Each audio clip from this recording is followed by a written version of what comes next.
It's 3:30.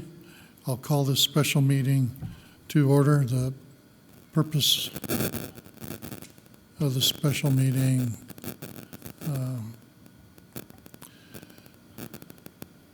is a joint discussion with the Economic Development Advisory Board. First, David, would you identify who all's logged in? I have Jim Carell, Lacey Lease, Lori Kelly, Paul, Tabitha Snodgrass, Tricia, Jason Curtis, Tony Royce, and a phone number logged in. If you're 704, can you say who you are? What these deputies on? Wayne, yes. Did you say Lisa Rowan? I cannot see Lisa Wilson.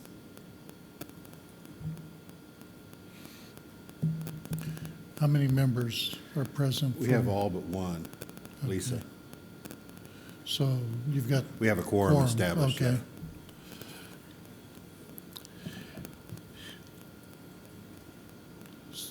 So do you need to call your board to order too? Yeah, so we'll also call the Economic Development Advisory Board to order and state that a quorum is present, either in person or by phone. With this type of meeting, the Attorney General had sent out some recommendations for us to follow. During this time, the Kansas Open Meetings Act is still in effect, and it requires a public body to be open to the public. Ordinarily, that requirement is met by allowing members of the public to enter the room where the meeting has taken place, or so they can listen and observe. But public health requirements to slow the spread of COVID-19, including the Centers for Disease Control, recommend not to gather in groups of more than 10 people, makes many in-person gatherings impossible or inadvisable. So with that, Andy the Taylor. Attorney General Is now joining. has given us recommendations to follow. The governor has not currently suspended any of the requirements of the COMA, so we are under all its requirements. If the members of the public body themselves are not physically gathered in one place, for example, if the meeting itself is conducted by telephone or video conferencing, the members of the public must be able to join in the electronic conferencing in order to listen to or observe the meeting. If the members of the public body are physically gathered for a meeting but cannot allow members of the public to be present because of emergency limitations, then the public body must take steps to allow members of the public to listen to or observe the meeting by telephone, video conferencing, television broadcast, or similar methods. When the public is participating in a public meeting by telephone or other medium of interactive communication, members of the body must take steps to help the public understand the proceedings despite not being physically present. For example, each speaker in the meeting should identify themselves by name before speaking or voting so remote listeners or observers can more readily know who is speaking. Likewise, each motion should be clearly stated and each vote tallied, clearly announced. So, in general, this meeting as a special meeting, there will be no action taken, so there will be no votes taken also. But Is now joining. we will ask that if you're speaking remotely, that you do identify yourself. I'm not for sure with the delay. It'll be a learning experience for all of us. But what I thought we as a commission would meet, kind of bring back the background that we discussed last week at our commission meeting, and then I'll turn the meeting over to Chuck, that he can conduct the discussion with the Economic Development Board. And if commissioners, if you want to comment, then your comment would be to Chuck, and then at the end of the meeting, for closing the commission meeting, it'd be returned back to me, and I would close the special meeting for the commission. So, last meeting, commission meeting, we discussed looking at utilizing the economic development funds and the incubator funds to provide a relief for the hospitality industry businesses within the city. Initial discussion was possibly looking at size of the employment, looking at wages, looking at relief for utilities, other expenses for the hospitality industry. Primarily, they were the initial group that was hit the hardest from the executive orders issued by the governor to distance and to restrict the size of gatherings.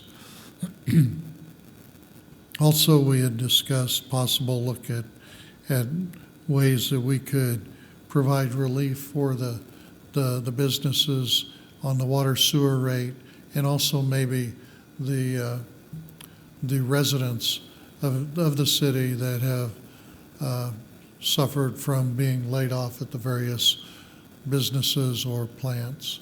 So, commissioners, would you like to add anything else at this time? I have nothing at this time. That pretty well sums it up from the last meeting, Mayor. Okay. I think we did want to look that we include all the businesses within the city limits of Independence. So, Chuck, at this time, I'll turn the meeting over to you. Okay. Well, the first thing we want to do is define the number of businesses that this may impact. Lacey did some work for us earlier, and Lacey, I apologize, I didn't have time to look at the spreadsheet that you prepared before I came over to the meeting. But were you able? Now, one question I want to ask, Mayor. Originally, when we were talking, it was hospitality and small retail, and you just said all businesses. Is it still industry specific, only within the city limits? Right. Okay, It was primarily hospitality. Okay. Okay. And then with the latest executive order of stay at home, I think we need to look at how it impacts the retail market Okay, okay. particularly. I just want to be I clear. think from the list that you sent out, it looked like there were 29 restaurants maybe, and around maybe 5 liquor stores, but Okay. that was just, And Lacey, could you comment on the total number of businesses you were able to come up with? This is Lacey. Sorry about that. The total number of businesses, this was retail and restaurant, was 75 to 80. There were a few that I wasn't sure, pending the discussion today, would qualify. But I think in total, a 75 to 80 is probably where we're starting, but that includes more than just restaurants. Okay, thank you. The reason we asked that question is we want to determine a maximum loan amount per amount of funds per business to make sure we have enough to make an impact given the number of businesses that we need to address, and then what the total dollar value that might represent would be to measure that up against what our appetite is. Currently, and Lacey, the last numbers I got from you was the Economic Development Fund had approximately $905,000 in it, and the incubator fund had approximately 365,000 in it. Is that still correct? Yes. Okay. So with just rounding to the 80 potential businesses that this would impact, and just as a starting point for discussion, the program that the Action Council was trying to administer with the limited funds they had, which I think it's already expended, they were looking at a cap of $5,000 per business. If we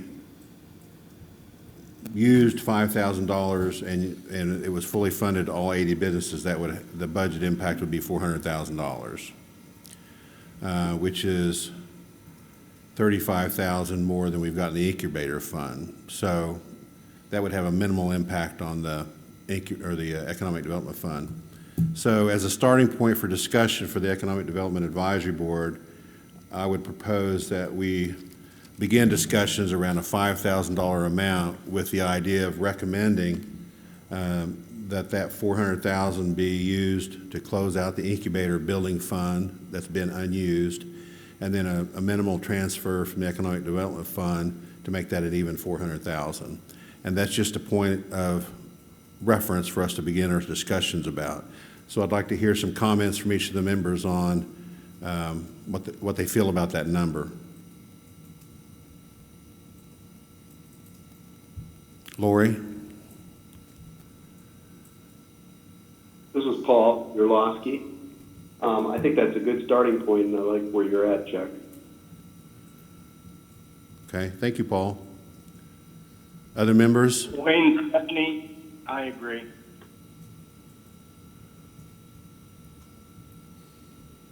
What do you say? He said, I agree. Oh, great, okay. Other members, comments?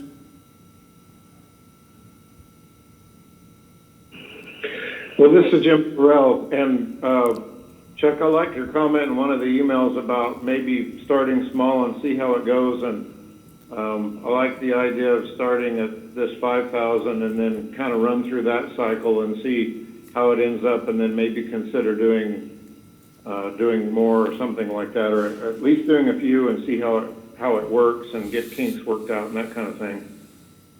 Okay, thank you, Jim. Other comments? This is Lori. Go ahead, Tony. I was just thinking that $400,000 is an awful lot of money to get some kinks worked out. How is that fund funded? Well, the discussion, is that Tony? Yes. Tony, the discussion currently is around using the incubator funds since they've accumulated from selling the incubator buildings I think that originally started from a grant. We built an incubator building, it was sold. We do not have any plans to build another incubator building. So the money would be closed out of that account, which is $365,000. And that would require an additional $35,000 to be transferred from the Economic Development Fund. So it would have minimal impact on the Economic Development Fund and close out a fund that is currently unused with no plans for it. So that's how it would be funded. Is this just going to be a one-time deal? Our discussion right now is yes. Okay. Wayne, Stephanie again. Who's going to administer this or make the decision on how to allocate the funds as far as who's really eligible or if the needs, certified? Okay. Our next item we're going to call, I should have probably done this to begin with, but the first thing we want to do is set a budget amount. Once we get that set, we're going to move on to the qualifications of the program, which would answer the question you just had, Wayne. And then we're going to talk about terms of funding. And then we're going to move to what type of documentation is required for those that accept the funding. And then lastly, how the funds will be delivered and our recommendation to the commission. So if everyone's feels like $5,000 is the right number, we'll move on.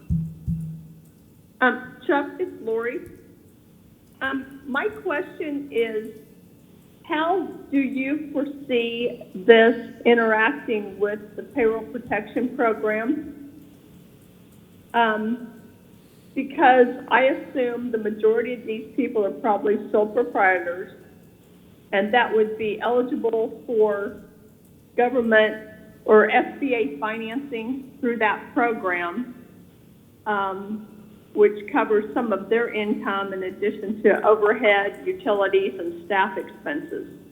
I mean, if they're eligible, 99% of these people are going to be eligible for that government program. And would it not behoove them and the city to have them apply for that first? Well, I can give you my opinion on it. The payroll protection program is 8 weeks worth of salaries and I think 25% of utilities. They can apply through banks on that. Application sort of going to be accepted beginning April the 3rd. That should be a fairly quick turnaround. So that will help potentially catch them up for the 4 to 6 weeks that they've already struggled. What we do not know is how long this will last. We know the current stay-at-home order is through April the 19th.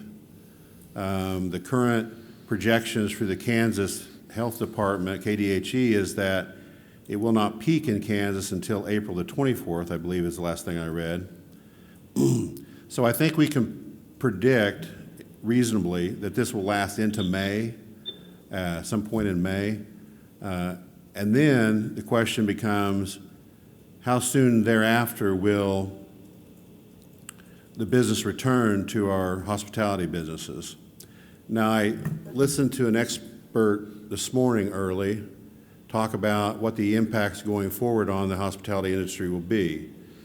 And one thing he's pointing out is that none of the programs, the payroll protection program or the others that he's looked at, speak to replacing inventory.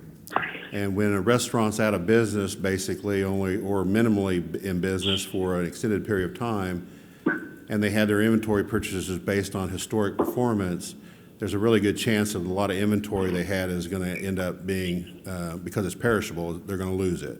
So that will have to be replaced. The other thing that a lot of folks haven't talked about yet is once they go back to some sort of normalcy in their business operations, what is their business model going to look like going forward? And it's probably unreasonable to expect that a restaurant that used to have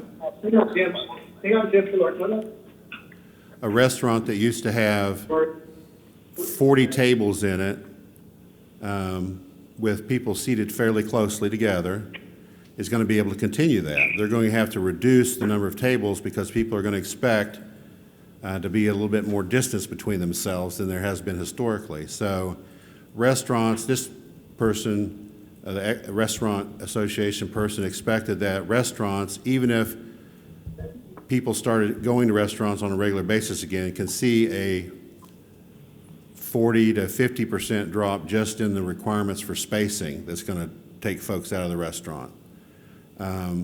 Those impacts aren't anticipated in any of the programs.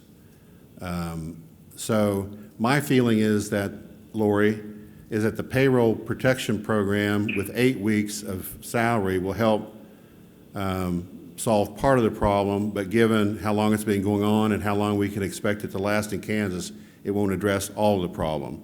So my hope is that with the assistance of the city and the payroll protection program, businesses will be able to get to the other side of this and come out in some semblance of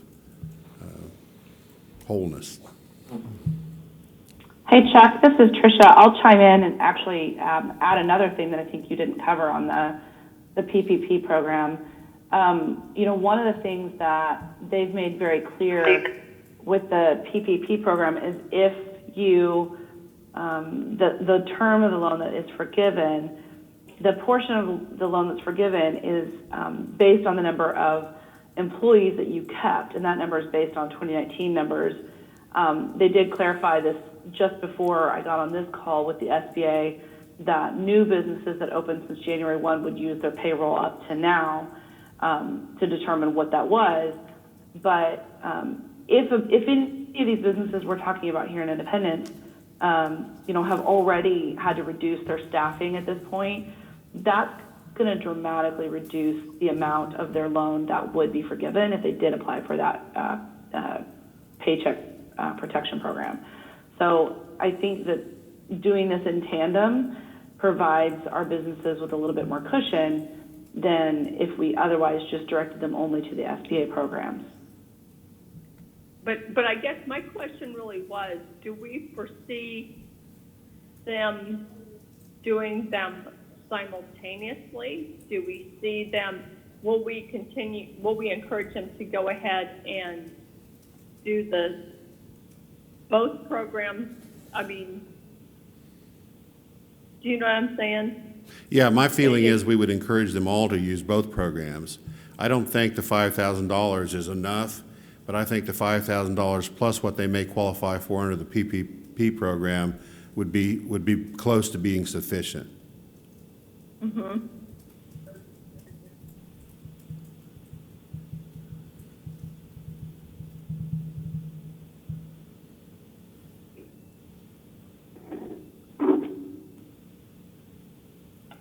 This is Jim Correll, and Chuck, I agree with what you just said. Are there any other comments or questions about the level?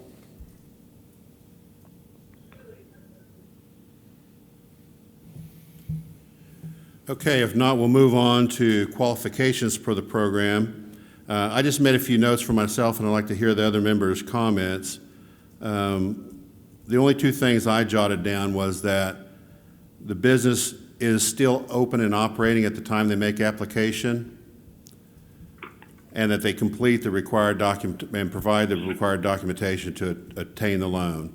I don't foresee us doing any traditional underwriting or financial analysis on this. I think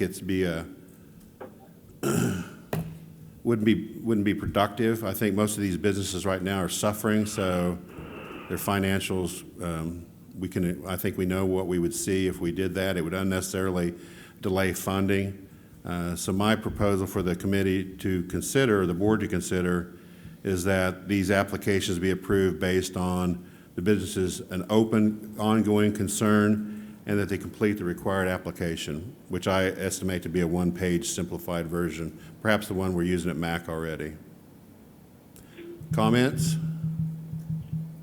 Chuck, this is Lacey. Can I, just for the note-taking that you guys can all see on the screen, did you say that a qualification would be that the business must still be open at the time of application? So basically any business that has had to make the decision to go ahead and close before knowing about any of this would not be eligible? Well, my comment is that is a starting point.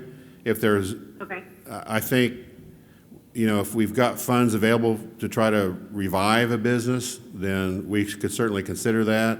My thoughts are we want to do what we can to keep the ones open that are still open. But that's totally up. I just use those things as a starting point for discussions. It's totally open to what everyone thinks. Okay, I'll continue to take notes based off of what I hear, but please, if you see something up on the screen that's inaccurate or you want me to change, let me know. Okay, thank you. Chuck, this is Tricia Purdon. I would suggest maybe as an addendum to what you said there, what about those businesses that have switched to backdoor operations, online operations? A lot of our retail in downtown has specifically, they had to close, due to the executive orders. Well, so there really was no option of them staying open, but a lot of them have switched to doing online sales instead.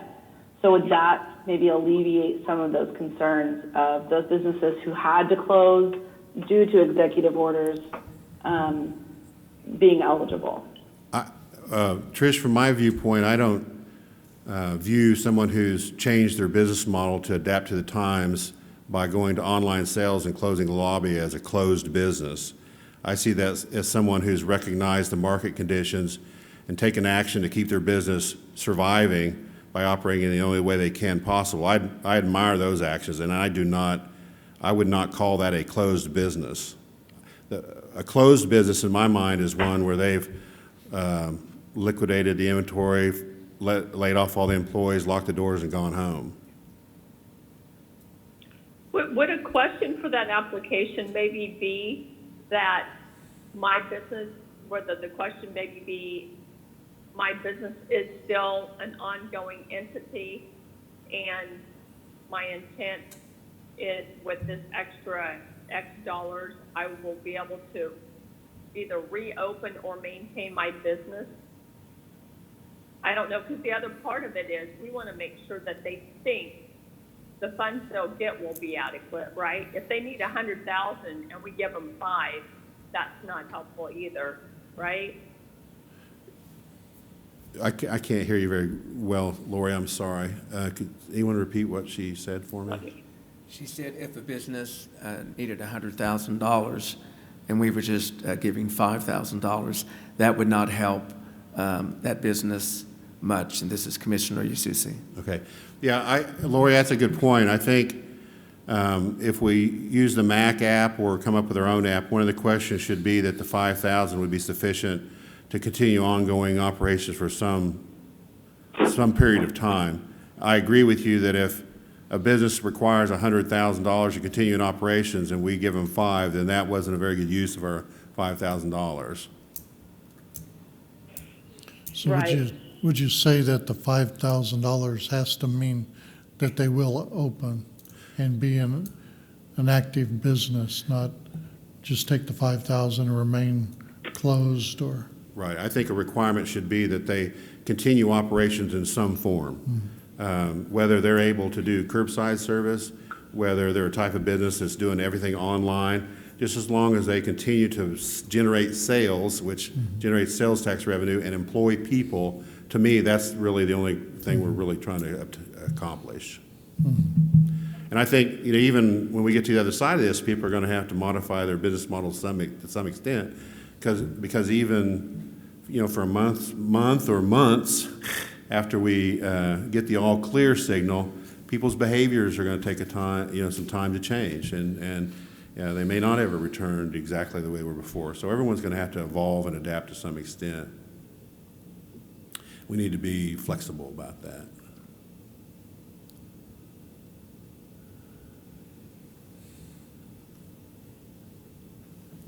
Any other comments? Check on that.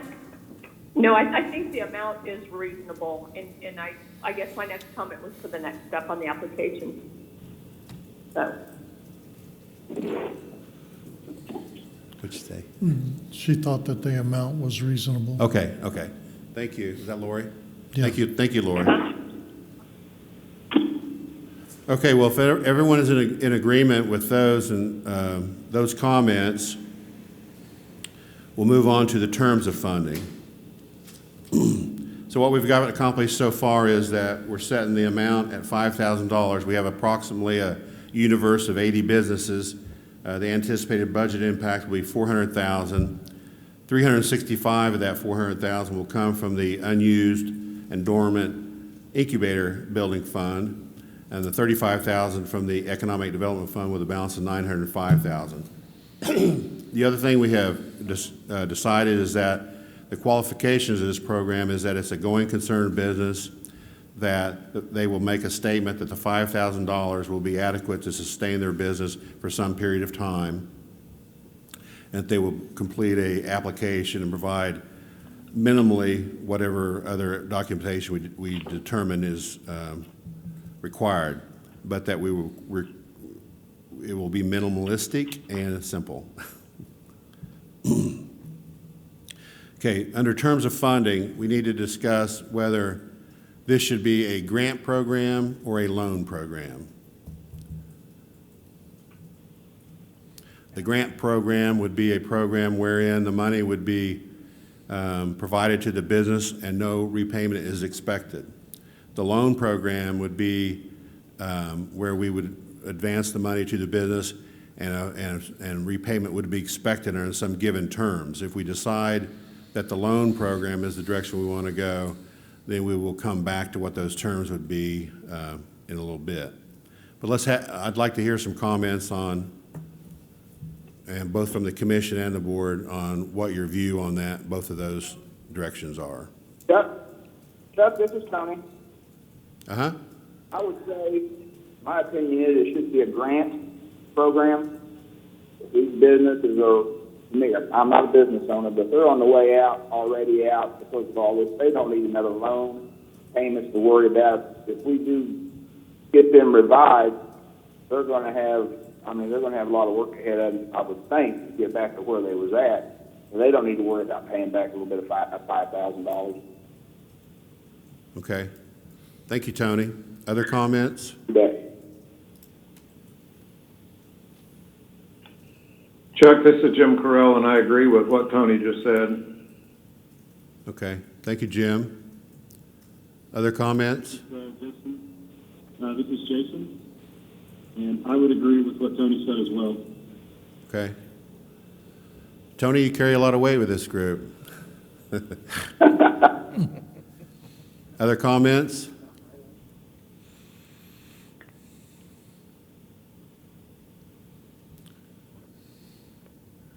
Paul or Wayne?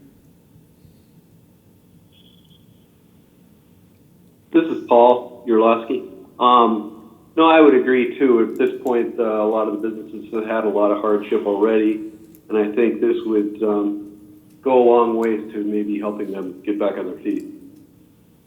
Okay. Any others want to make a comment before we move on? Okay, no comment. Sounds like the majority has already spoken in favor of going with the grant, so that will eliminate the rest of that topic. The next thing I had jotted down to discuss was documentation. We've already discussed to some extent the requirement of a one-page application. Now we'll talk about what other documentation may be required. Just to bring you up to speed on some comments that have taken place is that they were thinking that the funding should be to some extent relative to the size of the business. One way to approach that was discussed was looking at payroll and having the funding be some multiple of weekly payroll up to whatever maximum we had decided. So that's just one way, not the way we've decided. That's just one way that's been discussed. That way, if a business had, at the $5,000 level, I'm guessing the multiple would have to be pretty low for us not to hit that 5,000, but is everyone's okay with just doing a 5,000 across the board? That's another thing to consider too. So is anyone in favor of having some degree of relativity to the program, or in that stead, just having a flat $5,000 irrespective of the size of the business? Chuck, this is Tony again. I was on this one. I would go ahead just with the grant to the folks. If they're in trouble and they need it, again, they don't need to worry about getting this other paperwork, whether they got one person, 10 people. Like someone said earlier, if they got in the whole $100,000, it's not going to help that much anyway. I think the sooner we can get it to them, once we identify all this, when we get it, but we need to cut out all the red tape we can, just cut them a check. I couldn't hear him very well. He just basically said that he was in favor of the 5,000, whether it was 1 or 10 employees. Okay, flat amount then. Just a flat amount. Okay. If I understood that right, Tony? It's Commissioner Yasusi. Yeah, that's basically what I said. I think we should just get the folks the money, the check, as soon as we can get them and help them back on their feet. That's what it's going to take. Okay. And one common factor that most all of them are going to face is property tax due. Mm-hmm. And I've visited with a couple businesses that they were concerned about that and wondered if the governor was going to delay the receipt but as of last week, it was still going to be on time. So, if you're looking at a grant that would be used, all of them are going to have that same need of paying taxes. And so, you can argue a small one, do proportionate, but if it's more looking at total relief, there are common factors, and no matter what size of business it is. Yeah, some of the businesses could have a fewer number of employees and a larger tax bill. Yeah.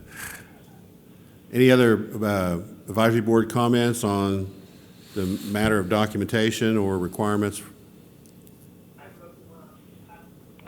No, I'm with Tony. This is Lori, and I think, the amount might vary by $1,000 or so, but the man hours to differentiate them and to process it wouldn't be worth the differences, in my opinion. Okay, thank you, Lori. Other comments? This is Paul Paul? Urlowski. I really, what paperwork, what are we going to do with any extra paperwork and documentation that they have? We may be making them jump through hoops that they really don't need to jump through, is my opinion. Okay. Very good. Other comments? This is Wayne. I would agree with what's being said. If they meet your first criteria of being an ongoing business, then I think we just go for it. Okay. Any other comments before we move on? I guess I have a quick point of clarification. This is Tricia Purdon. Can we define more clearly we kind of roughly talked about just 80 businesses that are listed on that booklet, but maybe that's something we need to make sure is very clearly outlined so that we don't end up getting flooded with grant requests from businesses coming out of the woodwork. So making sure that's very clear as part of this process today. Okay, thank you. Any other comments? Okay, the last thing we need to talk about the second to the last thing, is delivery of funds.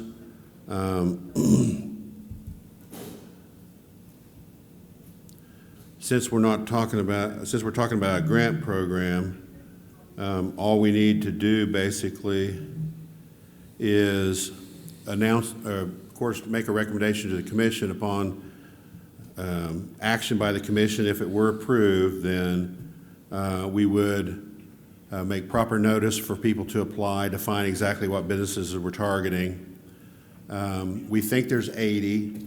I think that's a good guess, but there may be others that we don't know about. So I think we'd have to include in that recommendation on a first come, first served, for the targeted businesses on a first come, first served basis up to the budget, the $400,000. Hopefully that will cover everyone, but we don't have unlimited funds to spend, so we have to cut it off somewhere. What's everyone's thoughts about that? Chuck, this is Tony again. Uh-huh. Two things. One, I think that's a good idea.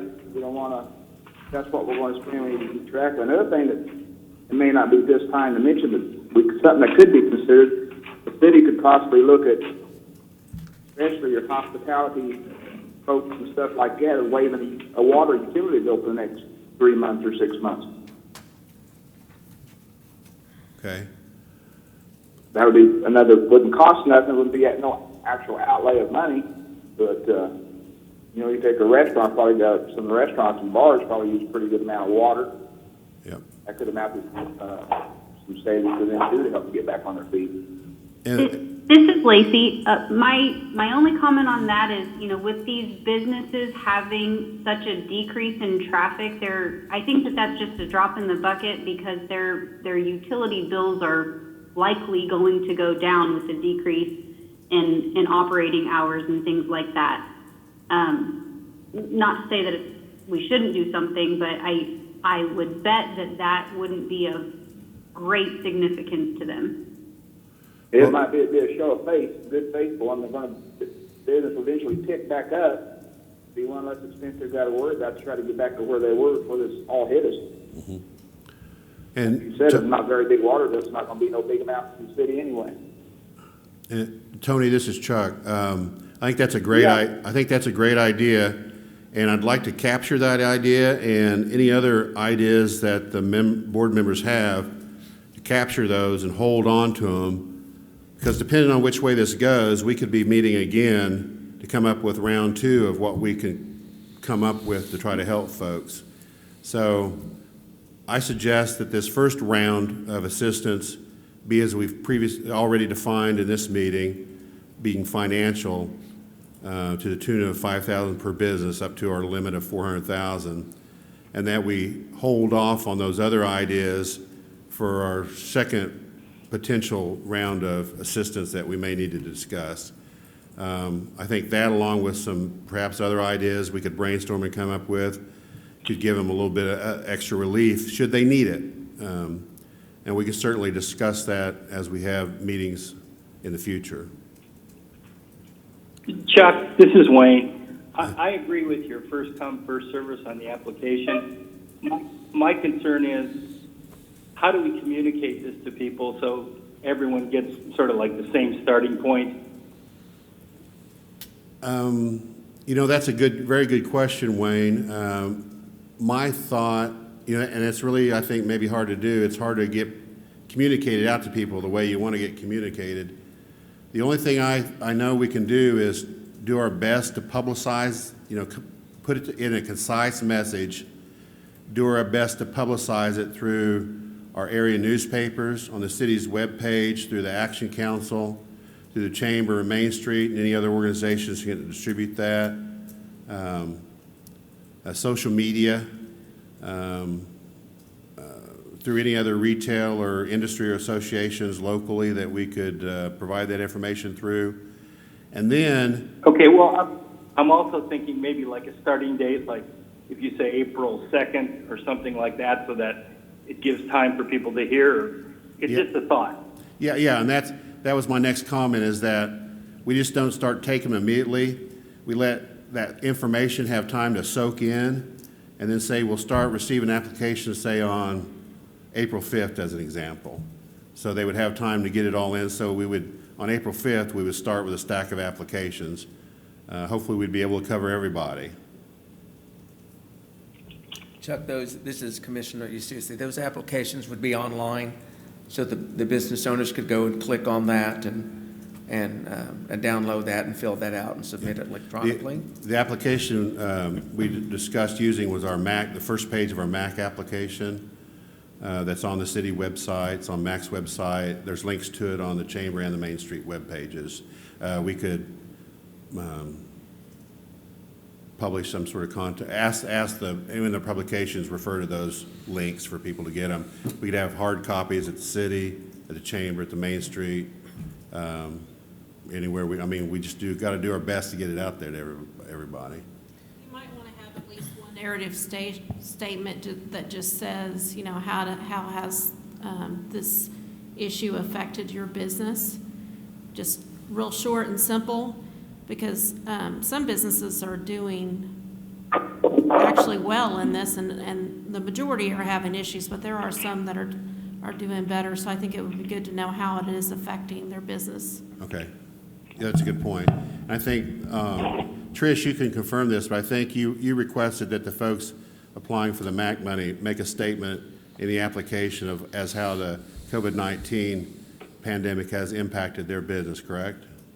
Yes, and actually the entire state of Kansas adopted the application that we made. We adapted the Independence Economic Development Task Force two-pager that we had before and turned it in, or actually a one-pager, and turned it into a two-pager.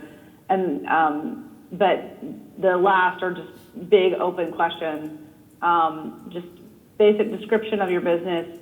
How is COVID-19 negatively impacting your business? And then how the use of funds enhances the ability of this business to survive. The other two questions that were previously on there were, what types of working capital the funds be used for?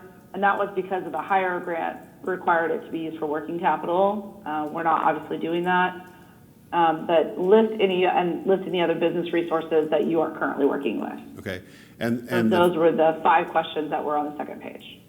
And that form was adapted from the one we've been using? Yes. Okay. And we sent it off to Kansas Department of Commerce, and they distribute it statewide, and that's what they're using for the CDBG emergency fund statewide now. Okay. Well, I would recommend that we just use that one, because that's got everything on it we want. Other comments from the board? Pardon me, Chuck, I do have a question, and I'd like to return us. This is Commissioner Hayes asking a question about the need for communication and clearly communicating. And I'd just like some clarification on the need for using broadcast media or, public media for contacting the 75 or 80 businesses that we've identified. And is that because we are not sure that we have all of the businesses identified, or that there are businesses who are actually out there in Independence, Kansas right now that we don't have a way to contact them? We don't have a street address or something like that? Why is there a need for that type of broad communication when we could just call them up on the phone or send them a letter?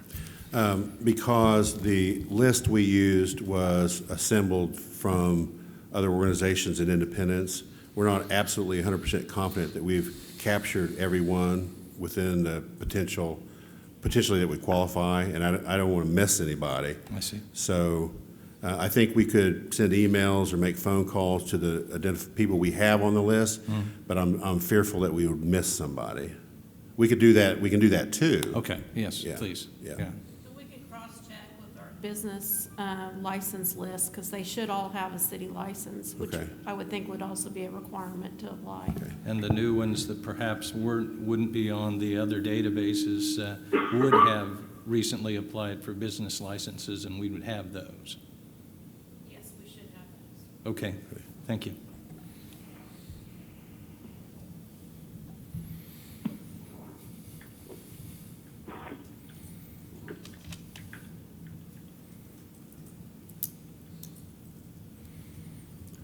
Okay, any other comments?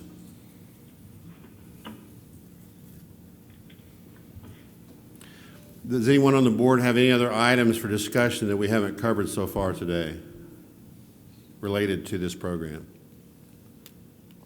This is Tony. No, I don't think so. I think everything's okay.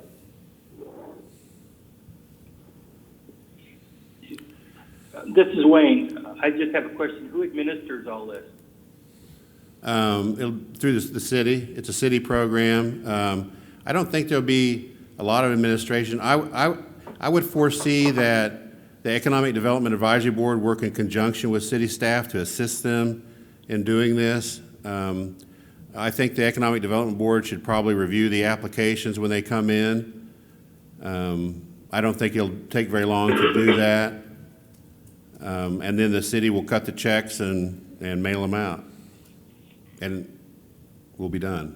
Chuck, you might want to look at, do you want to require that they have an actual physical address, bricks and mortar type business? Yeah, we had discussed that, yeah, they would, yeah, that they have an actual physical location within the city. Can I have- we Sorry, go can we discuss that checks would be able to be manual checks approved at the time of the application approval, so that we don't have to wait the every other week for a commission meeting? I didn't understand her question completely. She wants to know they would like to have the authority to cut manual checks Yeah. rather than wait 2 weeks or whatever for appropriations. Yeah, my recommendation would be that we formulate what we've discussed into a recommendation to the commission for action as soon as possible. I don't know when your next meeting is or when you could call a special meeting, but I know people are struggling right now to get from day to day. So we'd like to get money in their hands as quickly as they can get the applications back to us. But our recommendation would include a provision that the commission approve a certain level, and that city staff be authorized to disperse checks within the constraints of that level until the funds were exhausted, based on the received and approved applications by the Economic Development Advisory Board. Does that meet your guys' expectations? Yes, that's fine. I do have a question, though, as this is Commissioner Ndususi. If we identify there are some more businesses in addition to the 80 that we've seen that have been identified, at that point, will we divide the 400,000? If it ends up being 90 or 100, we'll divide that 400,000 up by 90 or by 100, which would reduce the amount from $5,000 to potentially less? Well, we take your direction on that. We talked about first come, first serve. Right. If we ended up with a few more at the cutoff date, we could adjust, pro rata it down so everybody got an equal amount, or we could just first come, time stamp the date of the applications. I know the hire program that was done at the state, they time stamped applications, and they came in order until the funds were exhausted. I would, there's some pros and cons, I think, probably to both cases. We don't want to lower the amount. We don't want anyone to be left out, but we also don't want to dilute the amount such that it didn't have an impact on businesses. So, I think if you set a priority to the type of business and retail and award them in that order, looking at the list that was generated by one of the entities in town, there's some that would be questionable, okay. whether they would comply. So, the primary would be hospitality industry businesses. The next would be the ones that were non-essential, that were suffering, and then look at the others that have suffered. But those non-essential and the hospitality, I think, have been impacted the most, that there's some that are affected, but not to the same degree. So try and get the money to those groups that most impacted. And I think between now and then, maybe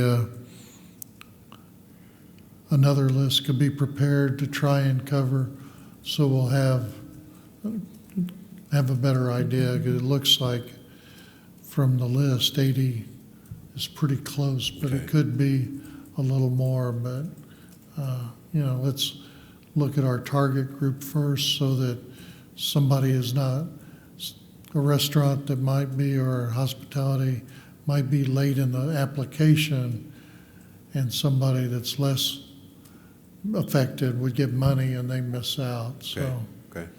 We can include that in the criteria as we evaluate those applications. yeah, sounds like it's going a good direction. You could set in on those meetings if you want to Yeah. as we go through. Mayor, are you considering restaurants part of hospitality when you made that description? They are, yeah. Okay. They are, Okay, yeah, just wanted to clarify that. yeah. Hospitality would be what, restaurants, entertainment? Yeah, would that be like the movie theater too, or not? It would be included in entertainment. Yeah, Okay. This is Paul Urlowski. What about like grocery stores and convenience stores like that? They would not be included in hospitality or entertainment. And from Paul, great to bring them up. My conversations with local grocery store managers is that they've tripled sales since this. They've been positively, if there's a silver lining in this whole cloud, they've been positively impacted by it. So I don't think they would really need any money, and while they may take it, there's a lot better other businesses that need it a lot more. Yeah, I wasn't advocating maybe, but I was just curious. that's kind of what I was alluding to. I talked to a I liquor. just want to, sorry, this is Tricia Purdon. I also want to just make sure that we don't accidentally miss a business that's falling through the cracks. A small business that's locally owned, that's a service-based business, but due to the stay-at-home orders, they've had to lay off all but one or two of their employees because of the requirements, and they are a critical business in our community, but they are a small business, and they don't fall in hospitality, they don't fall in entertainment, and some of these other industries, that there's still an opportunity for them to come to this board and say, hey, I would like to apply for this program. This is Lacey. I can tell you that service industries are not in that list that I kind of came up with, because they're not in the hospitality or entertainment industry. So those are not in the number projections. And So Trish, Lacey, this is Tabitha. In that list, is it mostly like locally owned and operated businesses, or are there some corporation type businesses in there also? I used the shopping and dining guide that Lisa had put together, and since I don't know the ownership makeup of all of them, I basically put in a note that, if the franchisee was not a local, I defined as Montgomery County person, that they would not qualify. And I estimated the number of businesses on that list. The list that she has has quite a few exclusions on it, and that's how I came up with the numbers. Okay, I was just wanting to make sure that, like a Walmart wasn't in there. I mean, not to say, I'm not saying anything bad about Walmart, I just want to, obviously they're doing fine also. I think we were trying to focus on hospitality and entertainment, small retail that had the ownership was local. And Trish, to your comment on the service businesses, they're certainly impacted and needy. Our previous discussions have been, given our limitations on funding, we realize the negative impact they have had, but we had chosen to focus on the hospitality and restaurant and entertainment, small retail as being the most impacted, and to try to preserve our sales tax revenues and independence, and the progress we've made in rebuilding the community, retail and entertainment and hospitality industry.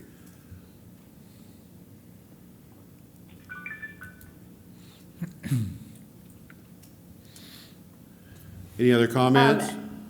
Sorry, I had one more question. And kind of circling back to something we said earlier on businesses that have closed, to keep the option of opening again, using like Turbos, for example. They're a hospitality. Would they still qualify given what we've said before? I just want to make sure that's clear. They would qualify as a restaurant, yes. Okay, we had said earlier that they would state that they had stayed open, and so I just want to make sure that was clear. Yeah, there's a list of about, sorry, this is Lacey, of 7 or so restaurants that in order to give themselves the best chance of being able to reopen after this, they've made the decision to shut their doors. So from our previous discussion, I thought we were saying they would not qualify because they are not technically open at the time of application. I think this is Lori, I think something we should keep in consideration is Turbos is closed because they've opted to use this time to renovate the inside, put down new flooring and new subfloors. Their intent is to reopen. And so I'm with you. I think we want to be careful how we word that, because we've got a business that took the initiative to try to make this a positive opportunity for them. Yeah, my view, this is Chuck, my view is that any business who has used this unfortunate circumstance as an opportunity to do remodeling or resituating their bricks and mortar that they haven't been able to do because they're always open, I think that's just a good business decision. I don't see that as a closed business. If this never would have happened, they may have had to close for a day or two to accomplish some of those things. For those businesses also that have had to temporarily shut their doors because of the mandates by the state, I don't see those as people that have closed their business. I see those people who have temporarily locked their doors to comply with the law that's been edicted to them. So when I'm talking about closed businesses, I'm talking about people who have said, I'm done, I'm throwing in the towel, I've laid off everybody. They did not have an expectation of reopening when they locked the door the last day they walked it out. And there'll be some judgment calls we have to make on that.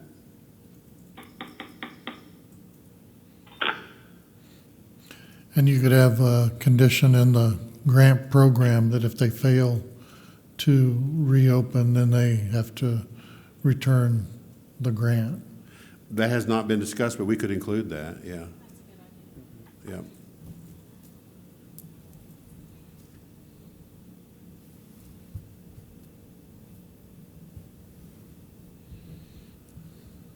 Okay, any other comments?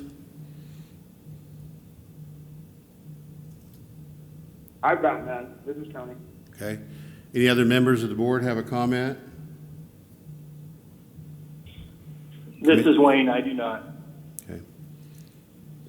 Any others? Paul Yudowski, I do not. Okay. Trish? Lori?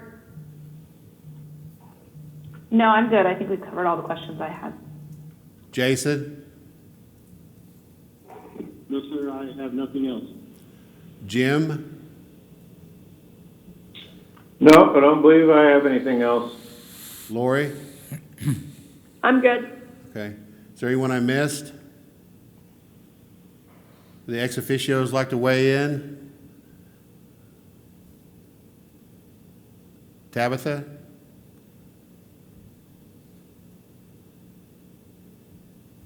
Sorry, I was muted and talking. I don't think I have anything at this time. I did, and I may have missed it, but do we put something in there that they have to remain open a certain time after the grant, or they have to repay it back? Was that already brought up?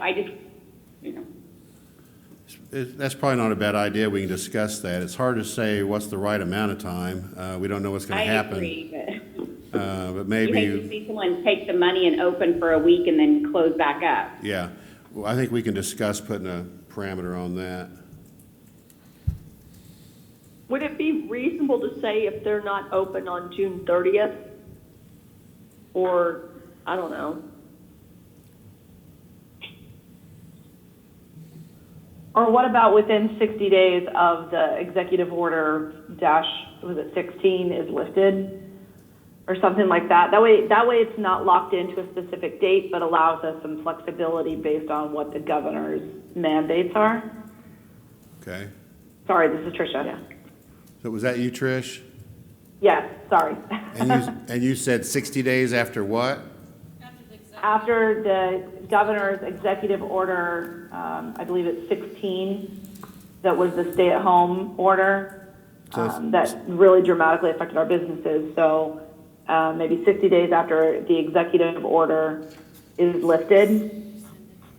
So then, to make that work, you would say that the business would reopen at the expiration of the governor's current stay-at-home order and any extensions thereof for a period of 60 days? Would reopen within 60 days. Oh, within 60 days. Okay. Yeah, would reopen within 60 This days. is gonna take some And then time maybe to ramp back up. remain open for, like what Tabitha said, they want them to open for a week and then close again. They get to keep their money. Stay What- open for 6 months? I mean, I guess. Okay, 6 months, that's a long time. I mean, we don't know. It's hard to say. Right. I would say that $5,000 is probably equal to a month's payroll for most of them, for the smaller businesses, so maybe not quite even a month's payroll. So I think even 3 to 4 weeks may be more reasonable as a trade-off. What we don't want to do is there's so much uncertainty. We don't want to say, we'll give you $5,000, you guaranteed to open for 60 days, and 60 days of opening cost you $50,000, because then we're going to defeat our purpose of the whole program. It's got to be at least a wash for them. Chuck, this is Tony.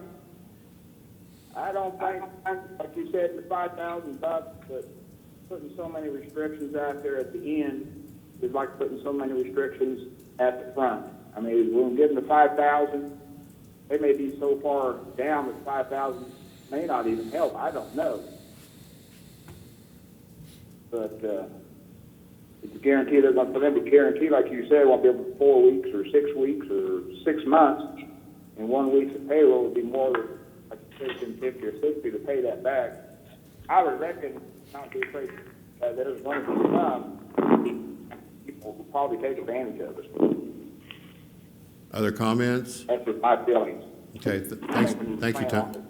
There's going to be a few that's going to take advantage of us. It's not going to make no difference what we do. And if there's no money, and when the governor's done with the third thing to pay back, you're not going to get it anyway. Okay. So I support Tony's thoughts. So the thought would be to just require that they reopen and not put a specification on the amount of time? Just in good faith, they're going to reopen? And then they This is Jim Correll. I don't think too many of them are going to take advantage, and that just adds a whole nother layer of complexity and monitoring that somebody's got to do. I can't imagine anybody opening for a week and then closing just to get $5,000. So I think most of them are going to use it and do everything they can to open back up. This is Commissioner Yasusi. I agree with what the members are saying. I think it's available. We're making it as an offer to those that are affected, and we offer it in good faith. Okay. And not put a lot of restrictions and a lot of other additional burdens on that. Okay. And I think I tend to agree with that as well. The tendency is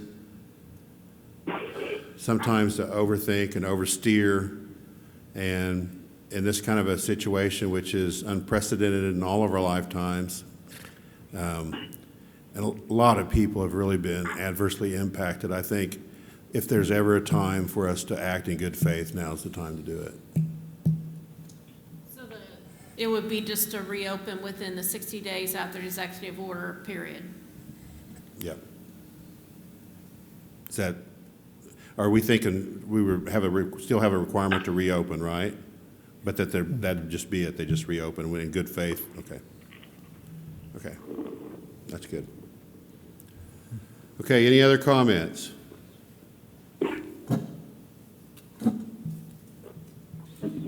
Lisa is on with me, and she says that this sounds good. She's excited. What did Lisa say? She said Lisa is excited. Okay. She's on. Okay. Okay, well, that concludes, I think, everything we had to talk about. The recommendation then, if I can restate it, would be that we try to put a motion together. Might need a little help with this from some of the members, but the motion that we would make to make a recommendation to the city would be that we propose that the city authorize the spending of $400,000 from the incubator and economic development fund for the purposes of providing funding to Independence businesses in the Independence hospitality and small retail businesses, that those businesses fill out a application for said money and make a statement within that application that they intend to reopen within 60 days after the expiration of the governor's stay-at-home orders and any extensions thereof.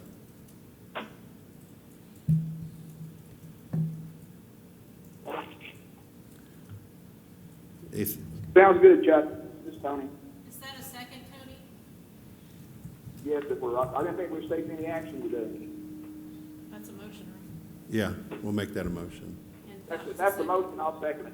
Okay. Been a motion and a second. All those in favor say aye.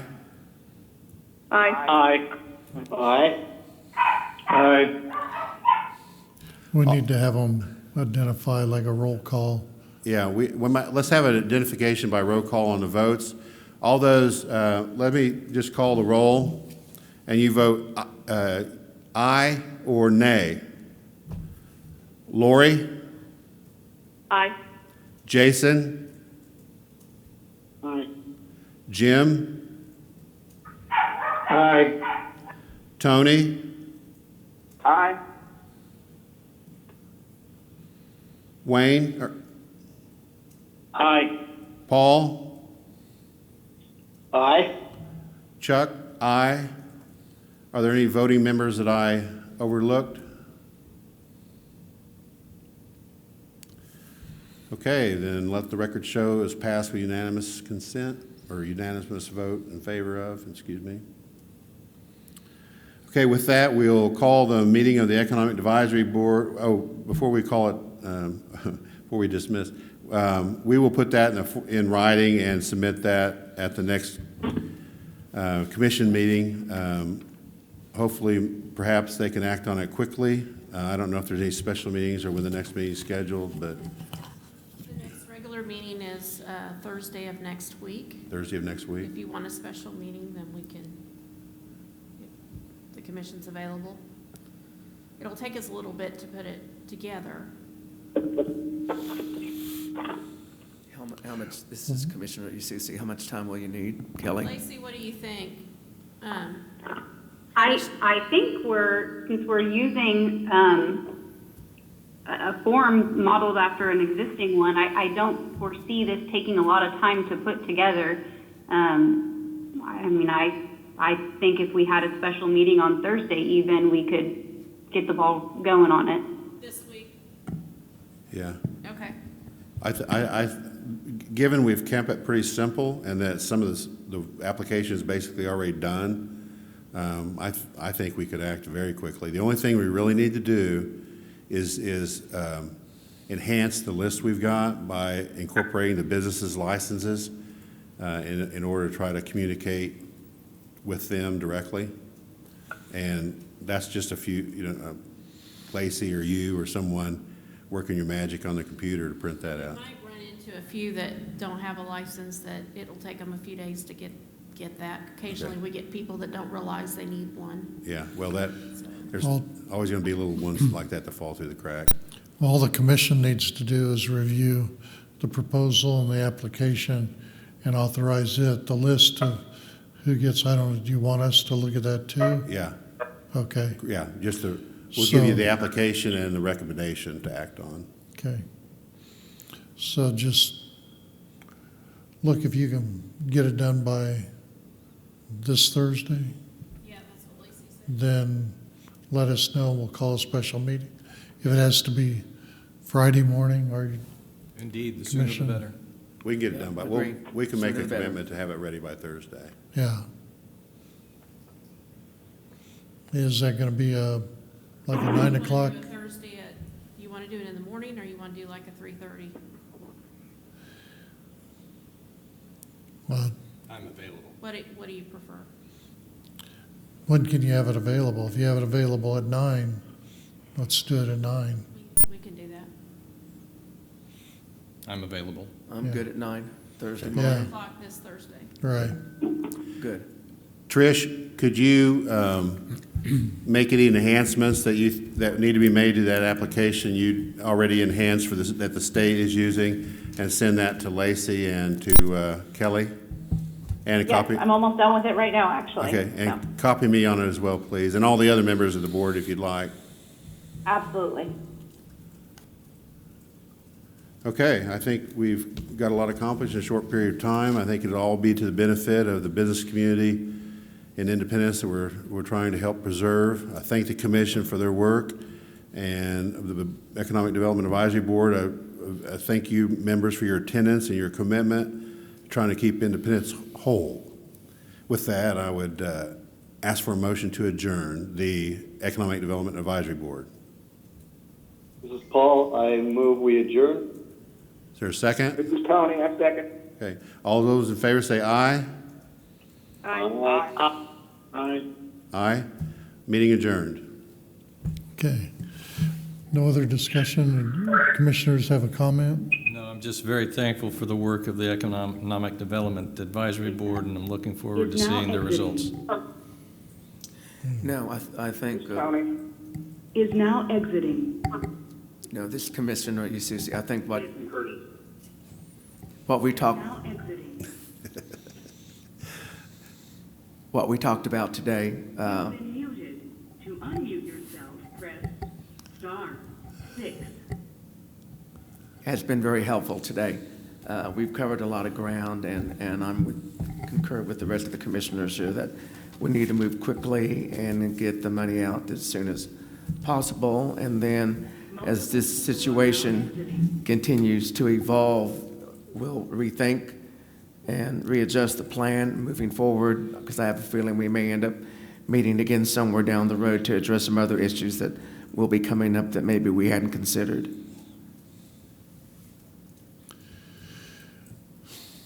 Well, with that, then, I make a motion that we adjourn. I second it. All in favor signify by saying aye. Aye. Aye. Motion carried. Meeting adjourned.